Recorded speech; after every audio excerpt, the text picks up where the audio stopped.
Welcome to ஆத்மா. புது இடம், புது ஆட்கள். வயதான வேலைக்காரியின் எச்சரிக்கை. வெண்ணிலாவுக்கு தேனிலவு இனிக்குமா என்ன? அவளின் நடவடிக்கைகள் முற்றிலும் மாறுபடுகிறது. கணவன் ராகவனிடம் நடந்ததை காட்டிக்கொள்ள அவளது முகம் மறுக்கிறது. வந்த இடத்தில் ஏதாவது பிரச்சனை வந்தால் அதை தானே தீர்த்து விடலாம் என்று தயாராகிறாள். பிறந்து வளர்ந்த இடமோ ஒரு போராட்டக் களம். இப்பொழுதோ பிரச்சனைகள் தலைவிரித்து ஆடிக்கொண்டிருக்கிறது. என்ன செய்வாள் பாவம்? வாருங்கள், ஆத்மாவிற்குள் செல்வோம். காரியத்தை ஈஸியா முடிச்சிடுவா. நான் சொல்றத சொல்லிட்டேன். இந்த பாரு, உன்னை பார்த்தா என் பேத்தி மாதிரி இருக்குமா? எச்சரிக்கையா இருமா. சீக்கிரம் இங்க இருந்து கிளம்பிடுங்கம்மா.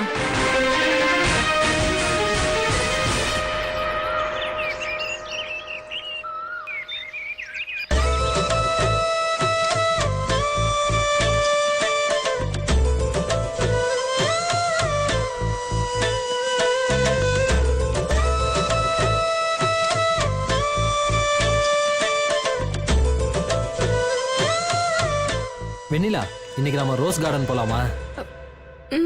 போலாங்க.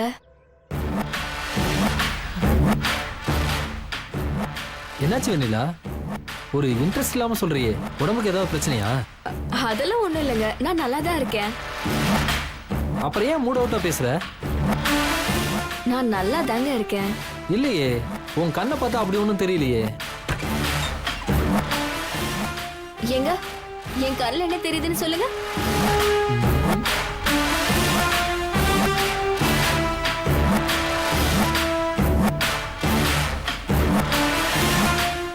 சொல்லுங்க, என்ன தெரியுது? நான் தெரியறேன். என் மனசுல நீங்க தான் இருக்கீங்க. அதான் என் கண்ணு வழியா நீங்க தெரியுறீங்க. அழகா பேசுற. புருஷன் பொண்டாட்டி எப்படி இருக்கணும் தெரியுமா? தெரியாது, நீங்களே சொல்லுங்க தாயே. தெரியலையா? கண்ணாடி மாதிரி இருக்கணும். ஓ, இந்த கண்ணாடி மாதிரியா? நான் சிரிச்சா நீங்க சிரிக்கணும், நான் அழுதா நீங்களும் அழணும். என் பொண்டாட்டி எப்பவுமே சிரிச்சுக்கிட்டே தான் இருக்கணும், வேற ஆப்ஷனே கிடையாது.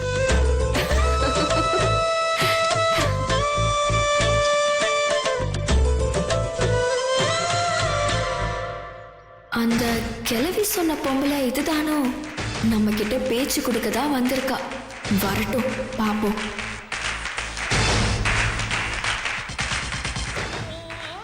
ஏங்க, கொஞ்சம் தலைவலிக்கிற மாதிரி இருக்கு, போய் டேப்லெட் வாங்கிட்டு வரீங்களா? நான் அப்பவே சொன்னேன், கேட்டியா? கொஞ்சம் போயிட்டு வாங்கல.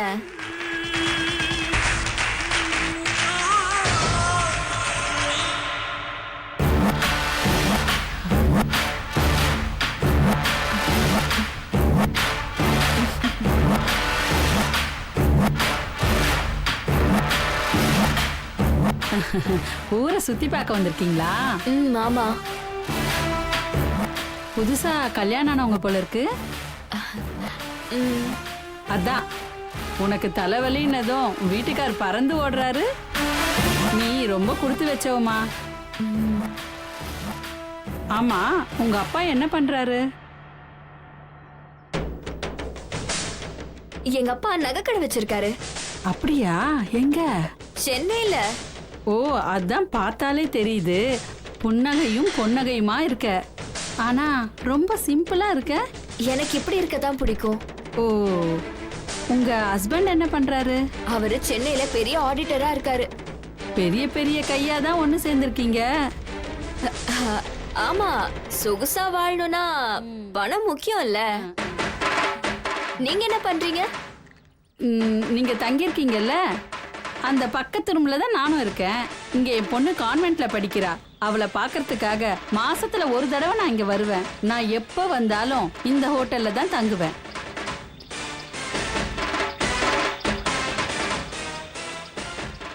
நான் புறப்படுறேன். என் பொண்ணு படிக்கிற ஸ்கூல்ல போய் நான் பார்க்கணும். நாம திரும்பவும் மீட் பண்ணலாம். வெண்ணிலா, வெண்ணிலா யார் இவங்க? தெரியலங்க, சும்மா உட்காந்து பேசிட்டு இருந்தாங்க. வெண்ணிலா, முன்ன பின்ன தெரியாதவங்கள்ட்ட பேச்சு வச்சுக்காத. சரிங்க. இந்தா, இந்த மாத்திரை போடு. இல்ல வேண்டாங்க, இப்ப தலைவலி இல்ல, அப்புறமா சாப்பிடுறேன். சரி, நம்ம ரோஸ் கார்டன் போலாமா இல்ல ரூம்ல போய் ரெஸ்ட் எடுக்கலாமா? சார் பகல்லே ரொம்ப ஆர்வமா இருக்கீங்க போல. சச்சா, அப்படிலாம் இல்ல. நீ தலைவலிக்குதுன்னு சொன்னல, அதான் ரெஸ்ட் எடுக்கலாமான்னு கேட்டேன், வேற ஒண்ணும் இல்ல. வெண்ணிலாவோட உத்தரவு இல்லாம நோ ஆக்ஷன், ஓகேவா? ஒன்லி ரெஸ்ட் தான். நம்ம ரோஸ் கார்டனே போலாங்க. அதுக்கு முன்னாடி நான் ரூமுக்கு போயிட்டு வந்துடுறேன். நீங்க சாப்பிட்டுட்டு இங்க இருங்க, ஓகேவா? ஏன் நானும் வரேன். இது பொம்பளைங்க விஷயம், நீங்க வெயிட் பண்ணுங்க, நான் வரேன். சரி.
அட, இன்னும் வந்த புது கெஸ்ட்.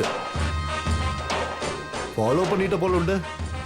ஆமா, இந்த பொண்ணோட அப்பா சென்னையில பெரிய நகைக்கடை வச்சிருக்காராம். ஓஹோ. ஆ, பெரிய கையா தான் இருக்கா. அதானே பார்க்கும்போதே தோணுச்சு. தங்க நிறமா தக தகன்னு ஜொலிக்கிறாளே. டெய்லி ஆப்பிள் ஜூஸா குடிக்கிறா போல. அதுதான் பல பலன்னு ஜொலிக்கிறா. ஐயோ, வர்ணிச்சது போதும். ഞാനും എത്രയോ പേരഴകികളൊക്കെ കണ്ടിട്ടുണ്ട്. പക്ഷേ ഇവളുടെ സെമ്മ സ്ട്രെച്ചറാണ്. ஹலோ, இப்ப நம்ம பிசினஸ பத்தி பேசலாமா வேண்டாமா? பேசுவோம் பேசுவோம். இந்தா. நமக்கு அதுதானே முக்கியம். மற்றதெல்லாம் அப்புறம் தானே. அதுல கவனமா இருங்க. ஆமா, அவன் புருஷன் என்ன செய்து? சென்னையில பெரிய ஆடிட்டரா இருக்கானா. கையில பணம் லட்ச லட்சமா புழங்கும்னு நினைக்கிறேன். நினைக்கிறது என்ன, அதுதானே உண்மை. ஆளை பார்த்தாலே தெரியுது இல்ல. சரி, மத்த ஏற்பாடுலாம் பண்ணியாச்சா? பண்ணிடுவோம். அதனால நான் கிளம்பிட்டு இருக்கேன்.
வெண்ணிலா ஒரு நிமிஷம் வெயிட் பண்ணு, நான் போய் ரெஃப்ரெஷ் ஆயிட்டு வந்துடுறேன்.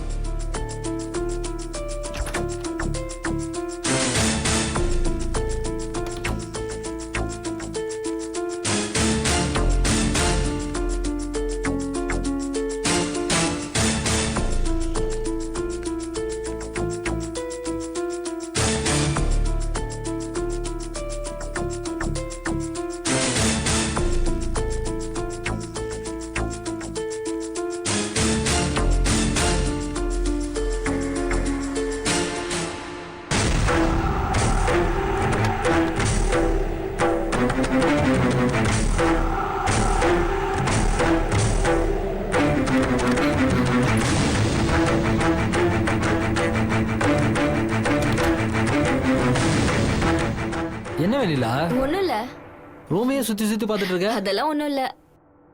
சுத்தி பார்க்க வேண்டிய இடத்துக்கு கூட்டிட்டு போனா எதையும் சுத்தி பார்க்க மாட்டேங்கிற. இங்க வந்து ரூமை சுத்தி சுத்தி பார்த்துட்டு இருக்க. அப்படிலாம் ஒண்ணும் இல்லைங்க.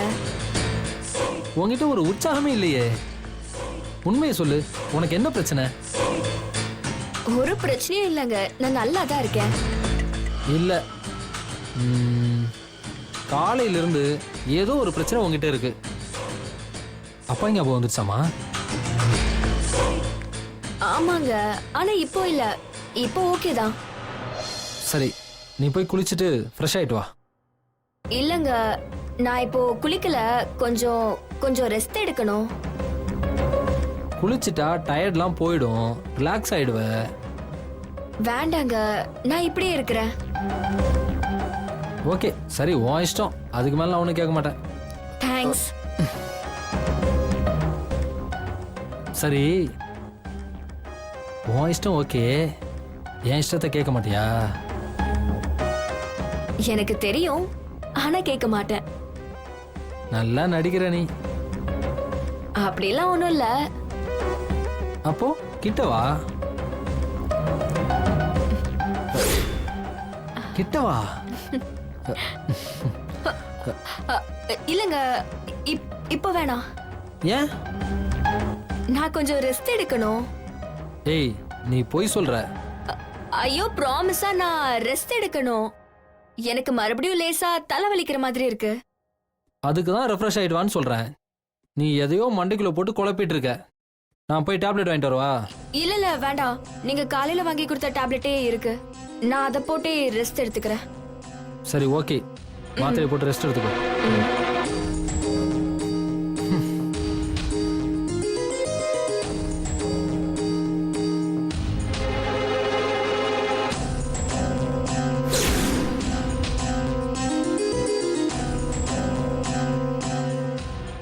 வெண்ணிலாவிற்கு கிழவி சொன்னது போல் சாரதா என்ற பெண்மணியின் விசாரணை. அதன் பின் அறைக்குள் இருந்த ஒவ்வொரு மணித்துளியும் அவளுக்கு சந்தேகத்தை தொற்றிக் கொண்டு விட்டது. ஒளிந்திருக்கும் கேமரா ஏதாவது தன் கண்ணில் அகப்பட்டு விடாதா என்று வந்த இடத்தில் சந்தோஷத்தை தொலைத்துவிட்டு, கட்டிய கணவனுக்கு ஏதாவது காரணத்தை சொல்லி தள்ளி வைத்துவிட்டு இந்த போராட்டம் எதுவரை? ஒவ்வொரு திசையிலும் தனது பார்வையை படர்விட்டுக் கொண்டிருக்கும் கட்டாயத்தில் வெண்ணிலா. வந்த இடத்தில் உடல்நலக் குறைவால் அவளை நெருங்காமல் தள்ளியே நிற்கும் ராகவன். ஒவ்வொரு நொடியையும் இவர்கள் ஓட்டிவிட மாட்டார்களா, தங்களுக்கு ஏதேனும் தீனி கிடைத்து விடாதா என்ற எதிர்பார்ப்பில் சந்திரன்.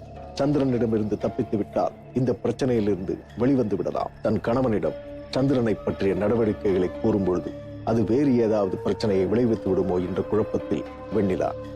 சந்திரன் என்ற பெருச்சாளியிடமிருந்து வெண்ணிலா எப்படி தப்பிக்கப் போகிறாள்? வாருங்கள் பார்க்கலாம்.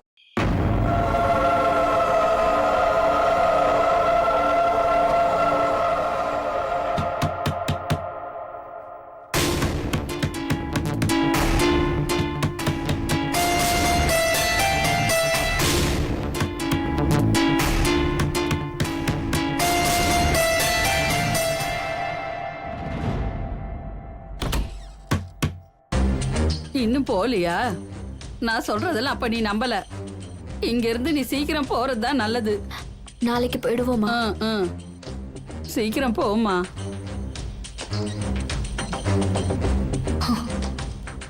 இவங்க கண்டிப்பா பொய் சொல்ல மாட்டாங்க. இந்த பிரச்சனைய எப்படி சால்வ் பண்றதுனே தெரியலையே.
வெயிட் பண்ணி பார்க்கலாமா சந்திரன் சார்? எதுவும் நடக்கலையா? என்ன ரொம்ப ஷாக்கா இருக்கா? நீ எத்தனை பேருக்கு ஷாக் கொடுத்திருப்ப, இன்னைக்கு நான் உனக்கு ஷாக் கொடுக்கறேன். ஆனா நீ தேடுற படம் இருக்காது. ஏன்னா நீ கேமரா வைக்கிறது எனக்கு நேத்தே தெரியும். நீ என் ரூம்குள்ள கேமரா வச்சல, அது எல்லாத்தையும் என் கேமரால நான் ஷூட் பண்ணிட்டேன். எப்படி என்னோட எவிடன்ஸ்? என்ன மேடம் மிரட்டுறீங்களா? ஞான் யாரு தெரியுமா? நான் யாரு தெரியுமா? IPS, Indian police service. எத்தனுக்கு எத்தன் தப்பாமல் பிறந்திருப்பான் இந்த பூமியில். சந்திரன் ஒரு எத்தன் என்றால் சந்திரனிடம் தான் ஒரு அதிகாரி என்று சொன்ன வெண்ணிலா ஒரு எத்தன் தான். அறைக்குள் ஒளித்து வைக்கப்பட்டிருந்த கேமராக்களை வெண்ணிலா கண்டுபிடித்த அதிர்ச்சியில் சந்திரன் கிழவி சொன்னது போல் அறைக்குள் மூலை முடுக்கெல்லாம் ஒளித்து வைக்கப்பட்டிருந்த கேமராக்கள் சாட்சியங்களாக கிடைத்துவிட்டன. இனி சந்திரன் வெண்ணிலாவின் கட்டளைக்கு உட்பட்டுதான் ஆக வேண்டும். இனி என்ன நடக்கப் போகிறது என்று பார்க்கலாம். சந்திரனைப் போல் பல பேர் பசுந்தோல் போற்றிய புலியாக வலம் வந்து கொண்டிருக்கிறார்கள். அவர்களுக்கு தெரிந்த ஒரே வேலை பலி கொடுப்பது. தேவைக்காக வேட்டையாடாமல் வேட்டையாட ஆள் கிடைத்துவிட்டால் தங்கள் செயல்களை நடைமுறைப்படுத்திக் கொண்டிருக்கிறார்கள். சந்திரனுக்கோ இந்தியாவில் உள்ள பல நகரங்களில் தனது ஹோட்டல்களின் கிளைகள் இருக்க வேண்டும் என்று நினைப்பவன் தானே. ஏகப்பட்டவர்களை களம் கண்ட சந்திரனுக்கு வெண்ணிலாவை வாங்கிவிட முடியாதா என்ன? வாருங்கள் பார்க்கலாம். உன்ன மாதிரி பொறுக்கீங்கள களை எடுக்கிறதா என் வேலையே. இதோ பாருங்க மேடம், நீங்களுக்கு என்ன வேணுமோ கேளுங்க. டீல் பேசிக்கலாம் மேடம். இப்போதான் நீ கரெக்டா பாயிண்ட்டுக்கு வந்திருக்க. நான் கேக்குறது கொடுப்பியா? என்ன வேணும் சொல்லுங்க மேடம். முதல்ல நீங்க உட்காருங்க மேடம். என்ன சாப்பிடுறீங்க சொல்லுங்க மேடம். உடனே ஆளே மாறிட்ட. இல்ல மேடம், சமுதாயத்துல ஆறுகிட்ட எப்படி நடந்துக்கணும்னு ஒரு முறை இருக்குல்ல மேடம், அதனால தான் மேடம் கேட்டேன். நீங்க சொல்லுங்க மேடம், எவ்வளவு வேணும், எப்படி வேணும்னு சொல்லுங்க, நான் அப்படி கொடுத்துறேன் மேடம். பணம்னா உங்க அக்கௌண்ட்ல போடுறேன் மேடம். அல்ல தங்கம் தான் வேணும்னா உங்க வீட்டுல கொண்டு வந்து கொடுக்கறேன் மேடம். இல்ல இந்த ஊர்ல இடம் ஏதாவது வேணும்னா சொல்லுங்க மேடம், உடனே நான் முடிச்சு கொடுக்கறேன் மேடம். என்ன உன்ன மாதிரி கேடு கெட்டவன் நினைச்சியா? யாருக்கிட்ட நீ எவ்வளவு வாங்கினியோ அது எல்லாத்தையும் நீ திருப்பி கொடுக்கணும். அப்புறம் நீ வச்சிருக்க எவிடன்ஸ் எல்லாத்தையும் என் கண்ணு முன்னாடி நீ நெருப்புல போட்டு எரிக்கிற. எந்த மேடம் சொல்லுது? விட்ட இந்த கோட்டேஜை இழுத்து மூட வச்சிருவீங்க போல இருக்கு. நான் சொல்றதெல்லாம் நீ கேட்கலனா அதான் நடக்கும். மேடம், எனக்கும் டிபார்ட்மெண்ட்ல ஆள் இருக்கு மேடம். என்ன தெரியுமா? தெரியாதுல? என் பவர் என்னன்னு காட்டட்டுமா? காட்டட்டுமா? மேடம் வேண்டாம் மேடம், வேண்டாம் மேடம். இல்ல மேடம், நீங்க அப்படி வா வழிக்குன்னு சொன்னதுனால நீங்களும் மாமூல் குரூப்னு நினைச்சேன் மேடம். நீங்களும் ஸ்ட்ரெயிட் ஃபார்வர்டுன்னு இப்பதான் மேடம் தெரிஞ்சுக்கிட்டேன். என்ன விட்டுடுங்க மேடம். நீங்க என்ன சொன்னாலும் நான் கேட்டுக்கிறேன் மேடம். விஷயம் வெளியில தெரியாம பாத்துக்கோங்க மேடம். இந்த விஷயம் வெளியே தெரிஞ்சா இந்த மானம் போயிடும். அது மட்டும் இல்லாம என்னோட மத்த பிசினஸ் எல்லாம் பாதிக்கும். எனக்குன்னு ஒரு கௌரவம் இருக்கு மேடம், அதுக்கு பிரச்சனை ஆயிடும் மேடம். നിങ്ങൾ சொன்ன மாதிரி வீடியோ ஃபுல் ஐட்டம் ഞാൻ நெருப்புல போட்டு கொளுத்திடுறேன் மேடம். உனக்கு நான் இன்னும் 1 மணி நேரம் டைம் தரேன். அதுக்குள்ள நீ எல்லாத்தையும் ரெடி பண்ணி வைக்கிற, சரியா? Okay madam. நான் மறுபடியும் வருவேன். மேடம், ഈ விஷயத்தை வெளியில யார்கிட்ட சொல்லிடாதீங்க மேடம். നിങ്ങൾ சொன்ன மாதிரியே செஞ்சிடுறேன் மேடம். அது 1 மணி நேரம் கழிச்சுதான் தெரியும். இப்போ நான் சொன்னதை செஞ்சு வை.